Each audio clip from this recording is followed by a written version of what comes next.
विजयासाठी कविता माझी कधीच नव्हती, म्हणून नव्हती भीती जिंकला पराजयाची. कविवर्य कुसुमाग्रज यांचं पूर्ण नाव विष्णू वामन शिरवाडकर. त्यांचा जन्म 27 फेब्रुवारी 1912 रोजी पुण्यात झाला. ते मूळचे नाशिकचे. त्यांचा जन्मदिवस म्हणून मराठी भाषा गौरव दिवस साजरा केला जातो.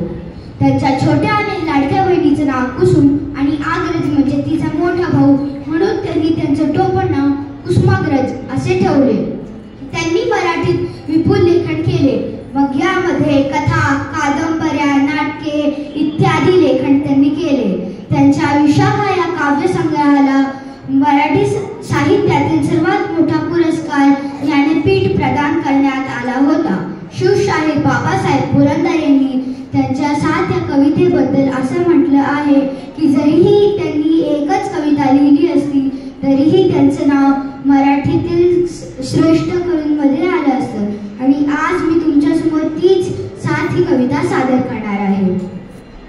ते फिरता बाजू डोळे किंचित ओले, सरदार सहा सरसावनी उठले शेले, रिकी भीत टाकले पाय झेलले भाले, उसळले धुळीचे मेघ 7 निमिषात, उसळले धुळीचे मेघ 7 निमिषात, वेडात मराठे वीर दौडले 7, वेडात मराठे वीर दौडले 7, आश्चर्यमुग्ध टाकून मागुती सेना, अपमान भुजविण्या 7 अर्पुनी माना, छावणीत शिरले थेट भेट गनिमांना, खग 7 जळाले अभिमानी वनव्यात,